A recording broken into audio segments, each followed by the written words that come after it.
Hey everybody, welcome back to my channel. If you're brand new here, my name is Barbara. I live in Tennessee, and I just want to say at the outset of this video that this is going to be a serious discussion and not one that I have talked about on my channel before, and not something that I would normally do a whole video on.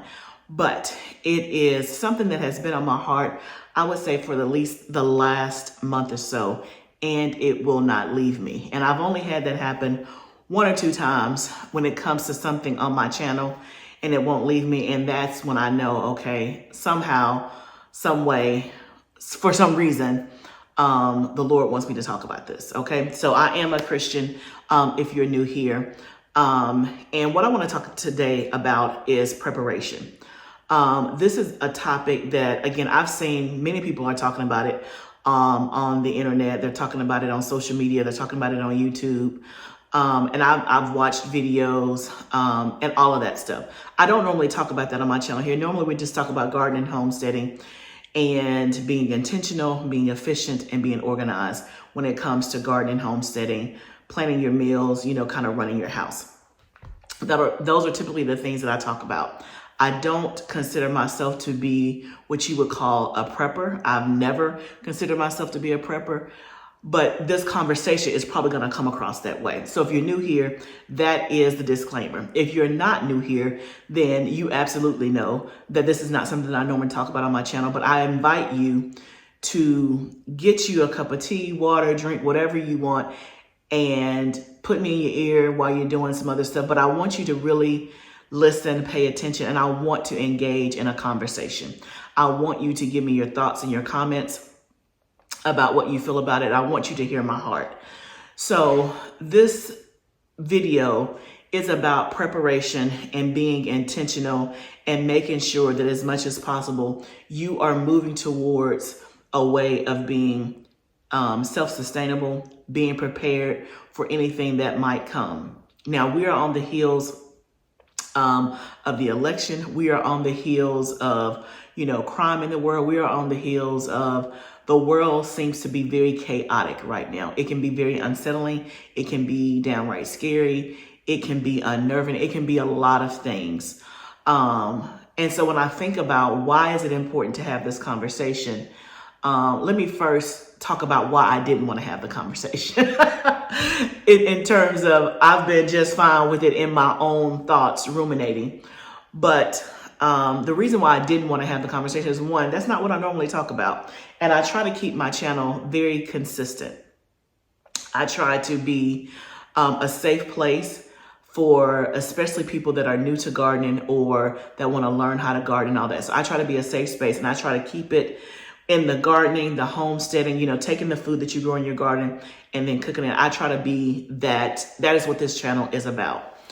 But at the same time, I think that this definitely is a tie-in to what I normally adhere to, espouse, believe, and all of that stuff. But I didn't want to talk about it, one, because I just felt like it was kind of off track. And in talking to my husband about it, he's like, it's so not off track. And then plus, the people that I watch, follow, that are homesteading channels, they're talking about it too. The other reason I don't want to talk about it is because I don't want to be judged or labeled as a prepper.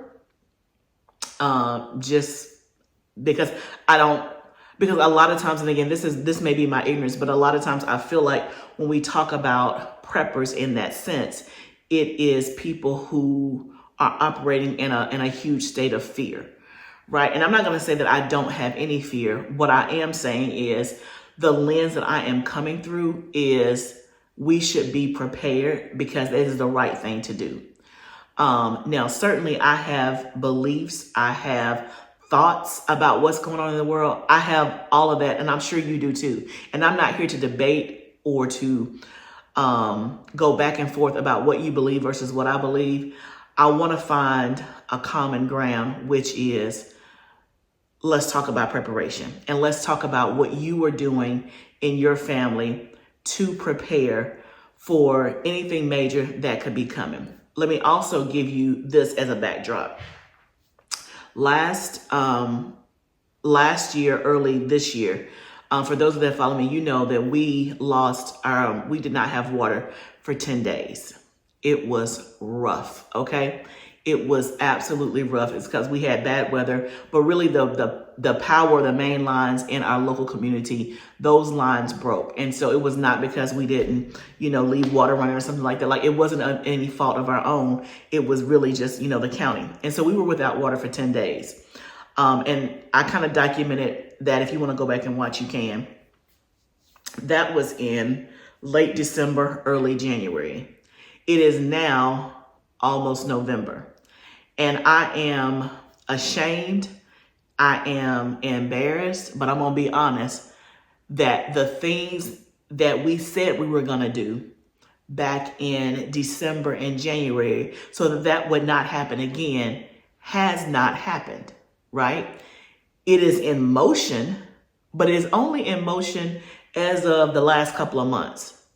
So y'all, literally 11 months, 10 months has passed before you know it, and we are still not as prepared as we should be in case we were to lose water again. Does that make sense? I feel like I'm all over the place because I didn't script this.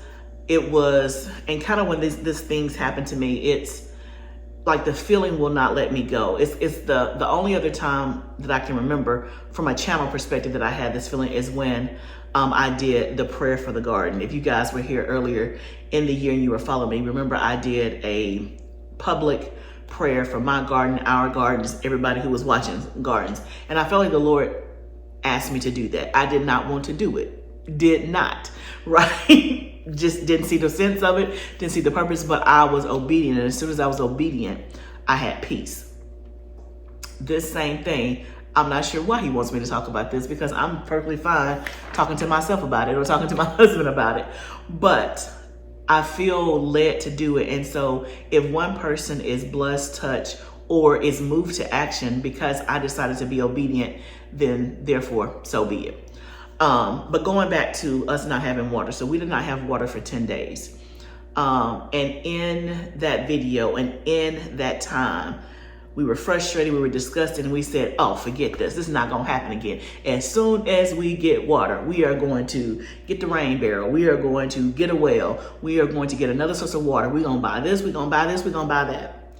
It is now on the heels of November. As of right now today, we don't have those things. Now, is there a good reason why? Not really. Except that when you're not in the midst of it, when you're not in the thick of it, and when you have water again, all of a sudden, the lack of water becomes a distant memory. The lack of water and the extreme frustration that you feel becomes a distant memory, just like that. Because what? You now have water. And so what was a priority when we did not have it, once we got it, to make sure that we keep having it was no longer a priority.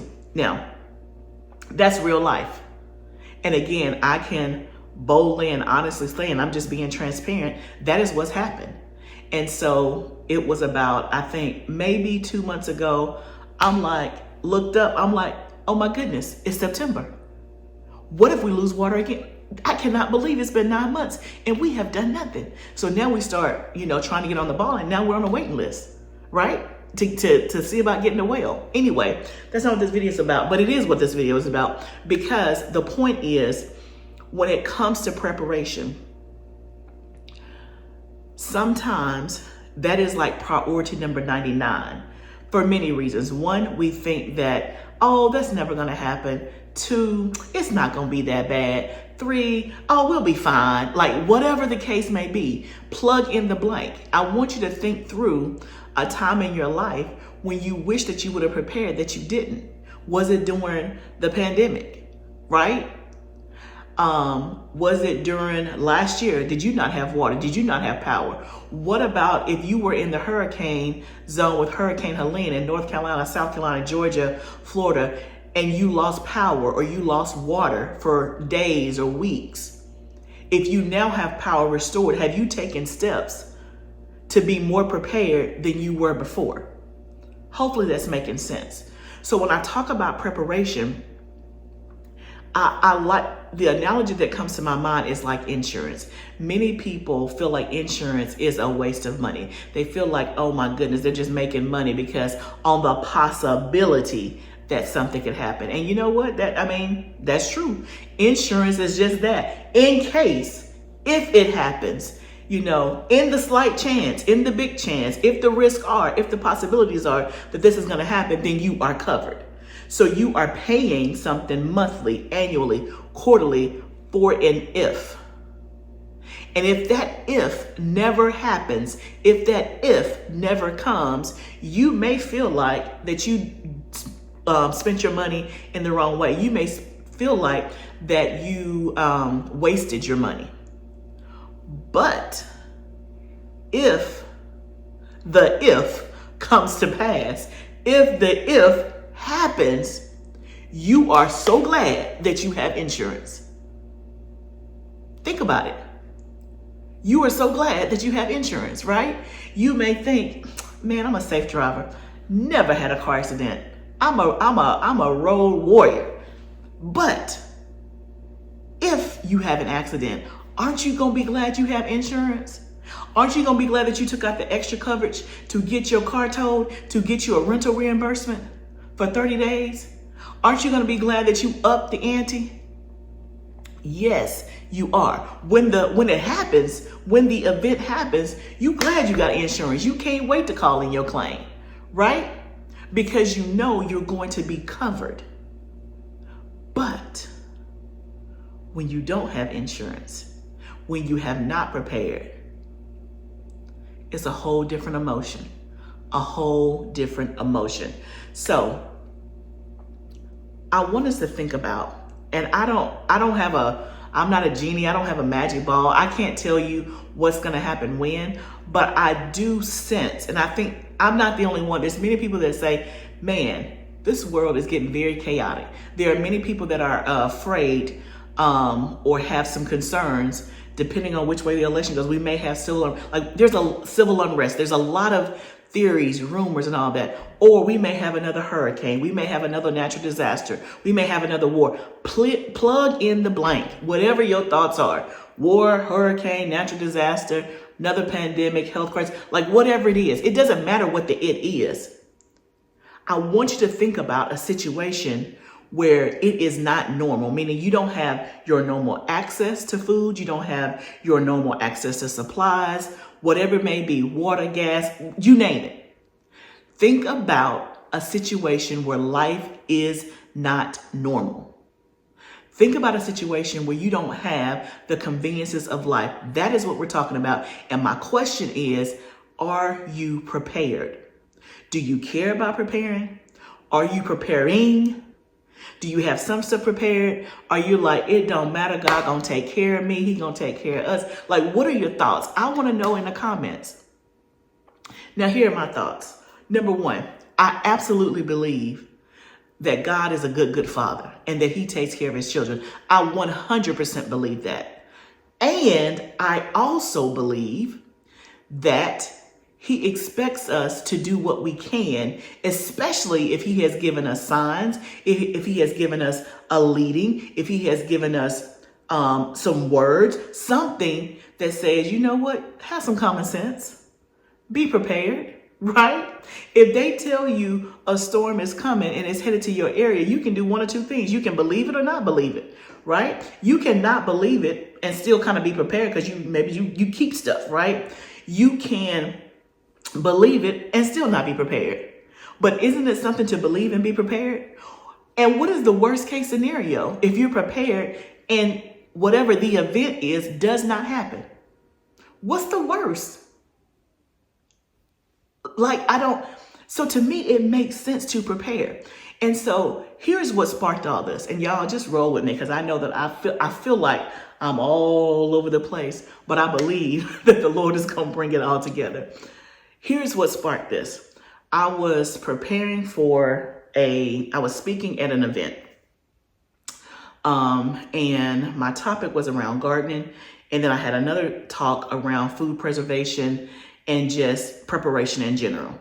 And so as I was preparing for this event, I was doing some research. I was just kind of trying to get my thoughts together. And I ran across an article that talked about lessons learned from the Great Depression. And before I saw the entire article, I just saw the list of things about the lessons, and it shook me. It 100% shook me to my core. And that is really where this whole video came, because whatever was in that article, and I'm going to share with you the lessons, it will not leave me. It will not leave me. I don't know why, but all I know is that I feel like there is something more that I need to do to prepare my family and to be serious about. And again, I feel like the Holy Spirit gave me the example of, okay, you didn't have water 11 months ago for 10 days. And you and your husband said y'all were gonna do boom, boom, boom, boom. You ain't done one boom, right? And now you are here about to face another winter.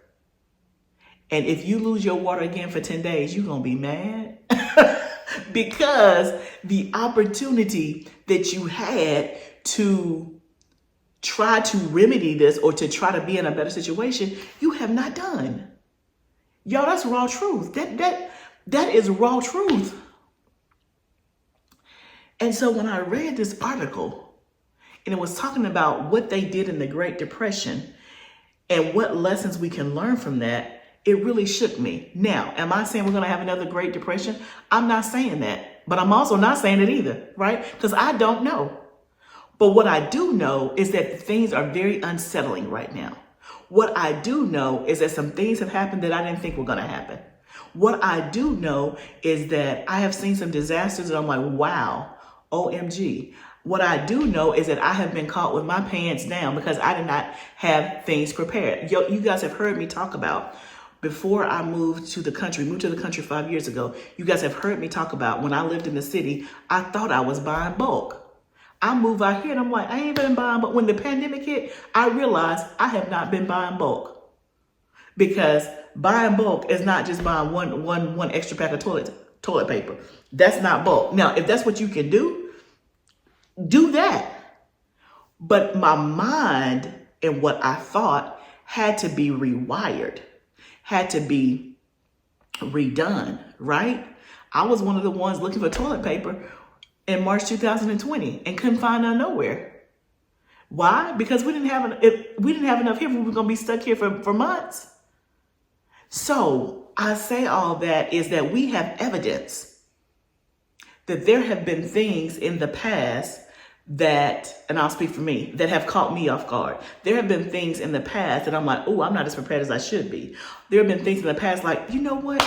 I had a gut feeling that I should have prepared or should have bought extra. I should have done this, but I didn't because of money, because of whatever, or space, whatever, fill in the blank.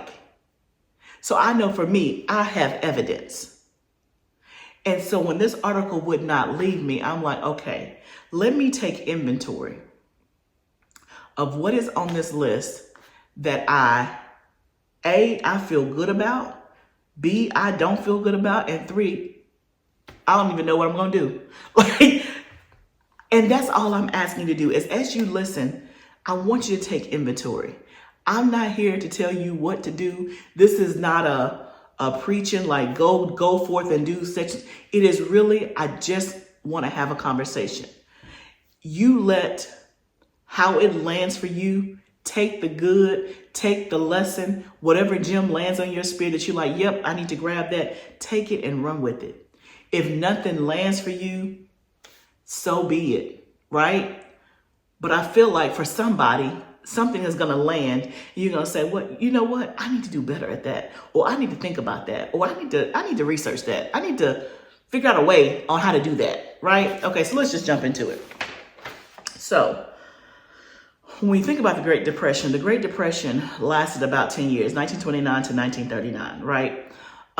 Stock market crash. We know, the base history of the Great Depression. And when you think about how people survived during the Great Depression, there were groups that survived better than others. There were groups that lived if I want to say like kings and queens, and there's others who did not live as such. So this article was talking about what were the lessons? What did people do in order to survive? So in case we have a similar event, in case you are in a similar situation, it may not be a Great Depression. It could be a hurricane when you don't have power and water for 10 days. That could be the very real example, right? Not a Great Depression. It could just be you in a certain part of the country.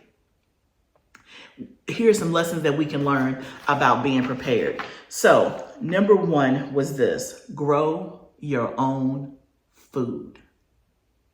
Grow your own food. Now, y'all know, had I heard this 5 years ago, when I was working in corporate America, who had never put her hands in dirt, who didn't even know how to do anything when it came to a garden, I would have been like, I don't know about that. But now that I'm in it, y'all know I'm an advocate. Grow your own food.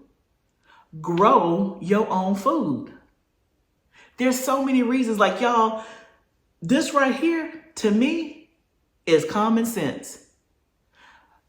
Groceries are so high. I just placed an order this morning for groceries. I'm like, I look at my bill and I'm like, and I got a garden. How do I spend this much on groceries? What are people doing?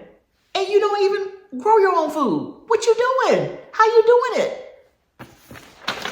My bill is high, and I grow a large percentage of our food. Like, it's unreal. I'm thinking to myself, you know, we still buy paper plates because it's convenient, right? It is. I'm like, are we going to start eating on real dishes every day, every meal? This is ridiculous. Y'all, a pack of paper plates was like $12. That is highway robbery. Anyway, off topic. Number one, grow your own food. I want you to think about, what is your plan if the grocery cost gets too high that you cannot afford it? What is your plan if the grocery store runs out of groceries? What is your plan if they don't have the stuff on the shelf that you need for an extended period of time?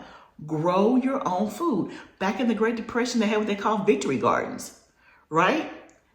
That is how many people survived, is because they were able to grow their own food. And I'm going to do a 1A under that, is grow your own food. And the number 1A is save your seeds, heirloom seeds, right? Now, y'all know I grow a lot of hybrids because I'm trying to get high production, right? I'm trying to preserve a lot. But I also have heirloom seeds. I also showed you a heirloom seed saving storage case, and I talked about this thing that you can buy of stored seeds. I put that in a video maybe, I don't know, 2 or 3 weeks ago. I'll try to link it up here. If you don't see it, then just put something in the comments and I'll give you the link to the video. So grow your own food, and you should be saving your seeds. So that's lesson number one. Number two lesson was they learned how to hunt, fish, and forage. I don't know how to hunt. I don't know how to fish, and really not interested, right? If I'm being like, this is just an honest conversation. Now, does that mean I don't need to do it? It don't mean that. It's just, I'm telling you, I don't know how to do it, and I'm really not interested. But do I probably need to? Probably. Now, I don't eat fish, but, excuse me, learning how to hunt and stuff like that, and also how to forage. Now that I do need to learn how to do. On this thing that I spoke at, they had a session on foraging and understanding and recognizing edible plants. Y'all should have seen me out there. Clueless, okay? Clueless. I've never even been, I just found out what foraging was. Like when I moved to the country, I didn't even know what foraging was. And I'm thinking, well, who does that? But that's what they did back in the Great Depression, right?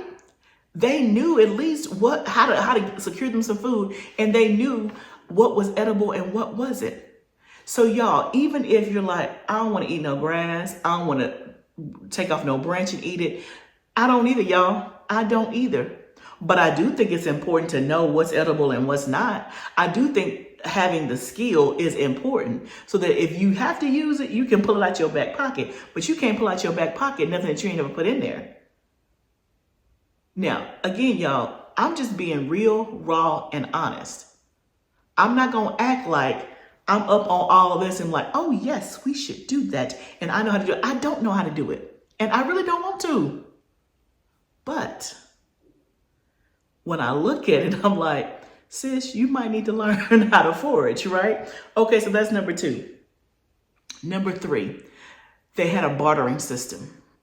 And so I thought about that. I'm like, man, I ain't heard nothing about bartering in like a long time. Like, who does that? Who does that? I'm like, in my mind, I'm like, I don't be trying to barter. Like, I have my own business. And I remember when I first started my business, I had people come to me wanting to barter. I'm like, no, because I don't want what you got. I want you to pay me for my service. So I've never been a big proponent of bartering. But again, I'm trying to be a student, y'all. And so I'm looking at these lessons. I'm like, barter. Okay, interesting. So the first thing that comes to mind to me is if you had to do a bartering system or that was going to be way. First of all, think about yourself. What skills do you have that somebody's willing to pay you for or to exchange for? So first of all, we don't want to be one-sided, right?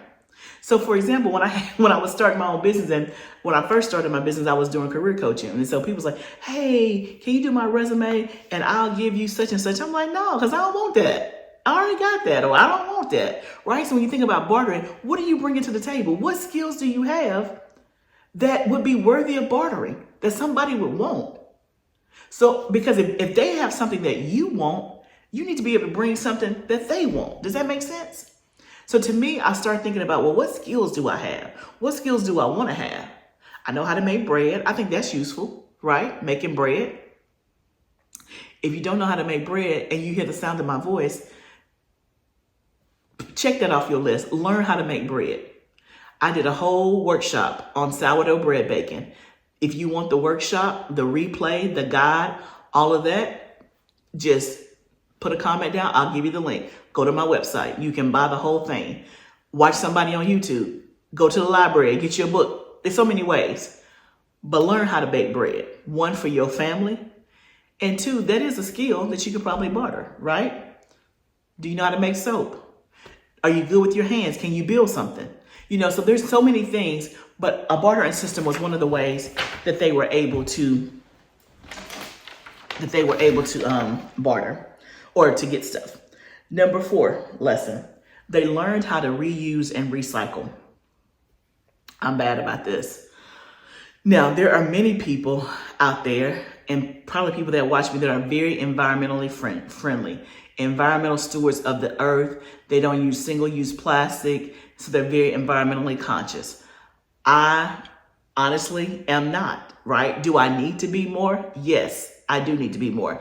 I am trying to be more, but that's not how my brain is wired. It's never been wired that way. I never even thought about it until I would say over the last 5 years or so, watching people, hearing things about, the earth and all that kind of stuff. So that's a weak area for me, right? But learning how to reuse and recycle. And so y'all know, y'all heard me say before, like hoarder, I am not. I will throw away something in a New York minute.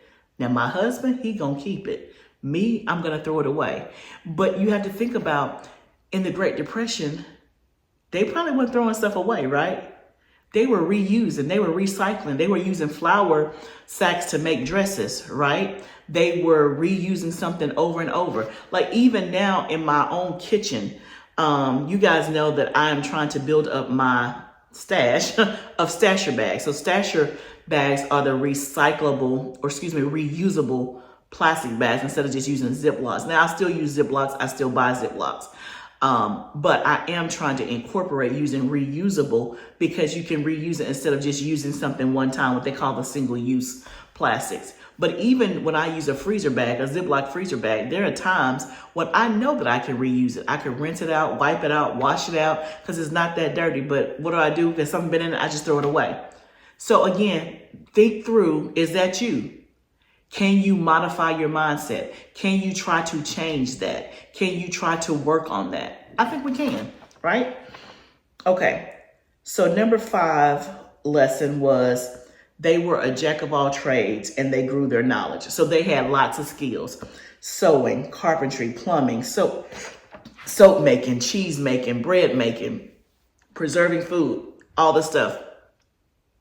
So again, I am big about this, is learning new skills, up leveling your skills, increasing your knowledge. I think this is something that we all, absolutely all, can think about and adhere to. What is something that you know that you need to learn, but that you haven't learned? What is a skill that you know you should have or you would like to have, but you haven't taken the time to do it, right? YouTube University is like, where is that, right? Now, if you want some more skilled attention, you can always purchase or invest in a class. For example, for those who want to learn how to can, I'm doing a virtual canning class on November the 10th on a Sunday from 2 to 4 p.m. I'm going to walk you through how to water bath can. I'm going to be in my kitchen. I'm going to be showing you the recipes. I'm going to be showing you the tools. I'm going to be answering your questions. Now, there is a cost for that. So if you want to invest, get the skill and get some one-on-one, so to speak, I mean, there'll be other people in the class, but more personalized attention, then that is an option. If you're like, nope, don't have the money, don't want to spend the money, then watch a YouTube video for free. It doesn't matter how you get it. Get the skill. Go to the library. Maybe they got a free class, right? So I want you to think about right now, what is a skill that you want, that you know you need, that you would like to have, that you don't have? Put it down below. Put it down below. Again, y'all, this conversation is just to spark your thinking, is to get you to pause in a very busy moment and pause in your very busy life. And if you can just take one thing that you're like, you know what, I need to work on that, I need to do that, then mission accomplished, right? Okay, so number 6, we're talking about lessons they learned from the Great Depression and how they survived. Number 6 was stocked pantry. They stockpiled. They bought extra. They had a working pantry. They had long-term storage, whatever words you want to use. So I have talked about this on my channel, is making sure that your pantry is stocked, right? I've shared with you guys Azure Standard, which is an online co-op where you can buy things in bulk. I've talked about that. I have talked and showed you how to preserve stuff through freezing, through canning, through dehydration, through freeze drying. I have talked to you about Mylar bags and long-term storage. So I've talked about that on my channel. I have videos on all of that stuff. The question is, if there was a natural disaster, if there was some kind of health crisis, if there was something to where you could not go to the grocery store, how long can you survive? And I'm going to give you extra. You got power and you got utilities. You just can't go to the grocery store, or the grocery store is empty. How long can you survive to feed your family? 1 week? 2 weeks? A month? 6 months? There's no judgment on whatever the answer is. The answer is yours. The answer is your private business, right? You don't have to put that in the chat, but I do want you to think about it. And whatever the answer is, how can you increase it by a week? So if you're like, we can roll and eat good for 2 weeks, how can you make it 3? If your answer is we good for a good 6 months, how can you make it 6 months in a week? 7 months? Again, just pushing you to do more. What is an area that you like, you know what, that we're not good at that. I remember when I lived in Birmingham, I knew this lady, a friend of mine. She went to the grocery store every single day. I'm like, how do you do that? Number one, I was working a corporate job and minutes was dollars. So I did not have the time to go to the store every day. Number two, to me, I'm like, I would spend way too much money. Like, I spend less money when I use my apps like Instacart or get groceries delivered than I do when I'm in the store. Because in the store, your eyes see it. You be like, oh yeah, I need them chips. Oh yeah, I need that. Buy one, get one free. You got 10 in your pantry. But the Instacart shopper don't do that. They're going to get what's only what's on your list. So I'm like, you go to the store every day. She's like, yeah, I never know what I want to cook. I don't keep a lot of stuff in the house. I mean, I'll keep some breakfast items, but whatever we're going to cook, it's just whatever I go by that day. So if I got a taste for salmon and some potato, I'm going to go buy that Tomorrow we might want spaghetti. I go buy that. And I'm like, that is not even sustainable. And maybe some of you do that. I don't know. Do y'all? But anyway, that's your business. Stocked pantry. And again, everybody's income level is different, right? I remember times when I'm like, that would have been a huge feat, right? Like, I got enough money. I'm on a very tight budget and I got enough money to buy these groceries, right? So whatever you are on an income level, do what you can. If your budget is $75 a week for groceries and you spend $73, if you can buy one more can of beans or one more bag of rice, do that. You'll be so glad that you did. So do what you can, get extra, all the things, have a stock pantry. Okay, number 7, they avoided debt, saved cash, and they had cash on hand. One of those 3, right? So I think avoiding debt, getting out of debt, not having large amounts of debt, that's just good financial business, whether there's a crisis or not, is don't be a slave to a lender. As much as possible, pay cash for things. Try not to have large amounts of debt. And I do think it's important to have cash on hand. Now, this is a weak spot for me. I never have cash on hand, ever. If you ride me, you're gonna get a whole lot of cards. If you needed a 50, you're not gonna get it from me because I'm not gonna have it on my person, right? But I do think it is smart to not just live a life of plastic and debit cards and credit cards. You need to have some cold hard cash in your house, okay? And we'll just leave it there. Number 8, the other lesson was, and this is the last one, I'm just gonna give 8. There were 10, but I'm gonna stop at 8. Number 8 was they preserved food. Ain't that something? They preserved food. Y'all, I did a whole video earlier this year about the 5 ways to preserve food. I did a whole video.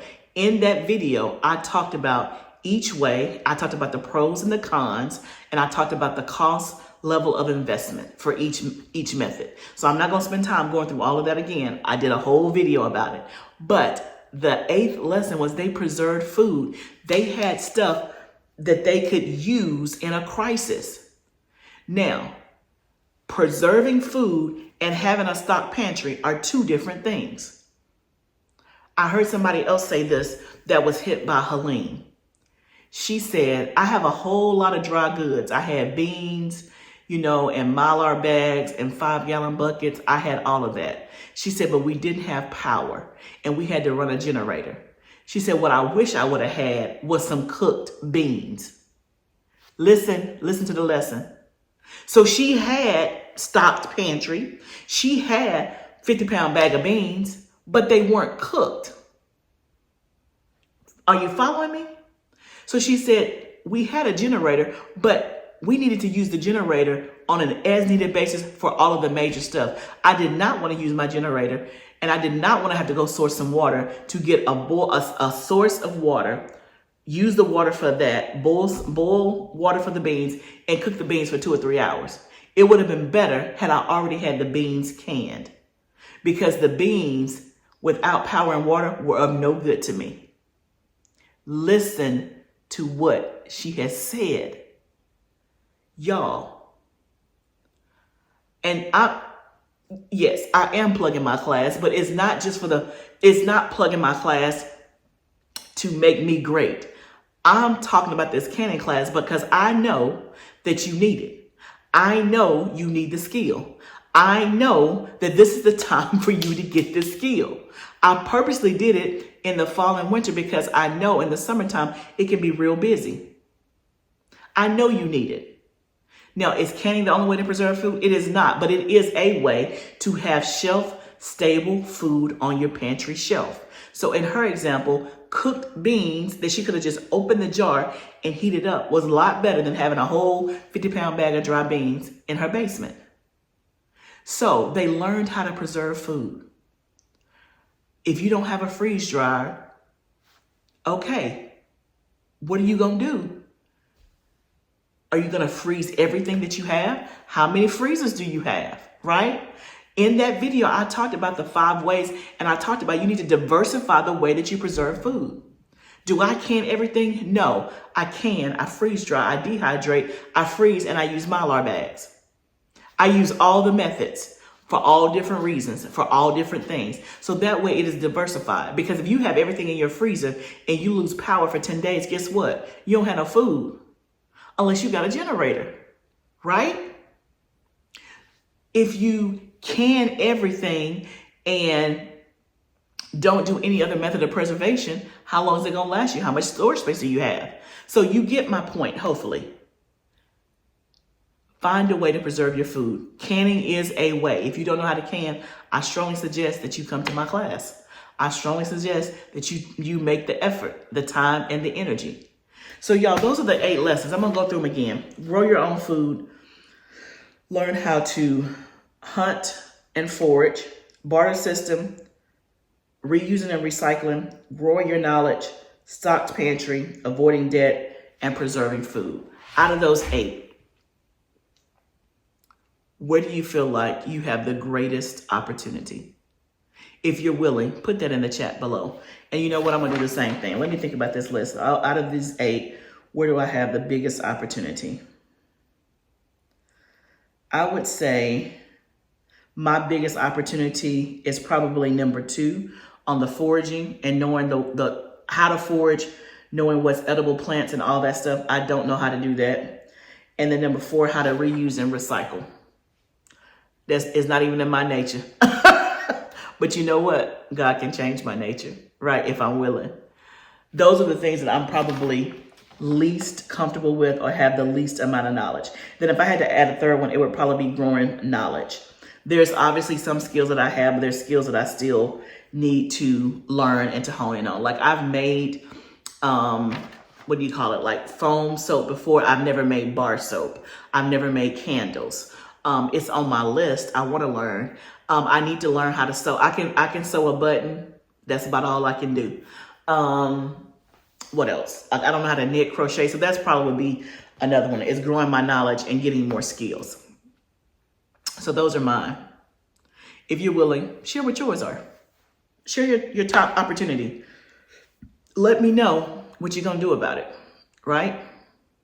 Y'all, it's amazing. It is absolutely amazing how when you are obedient, all things become right. Like I feel so much lighter. And again, y'all, I have no idea why I'm talking about this. I have no idea why it's important for me to do this on YouTube. I just know something in my spirit would not leave me. So I just want to be obedient, and I hope that it blessed you. I hope that it touched you. I hope that it caused you, it confirmed something for you. It validated, it did whatever it was intended to do, right? I'm going to be thinking more about this and doing what I can to prepare my family. I hope that you will do the same. And remember, it's like insurance. If the if never happens, guess what? We have skills, right? We can forage, we got gardens, we know how to preserve food. Like we still in a good spot.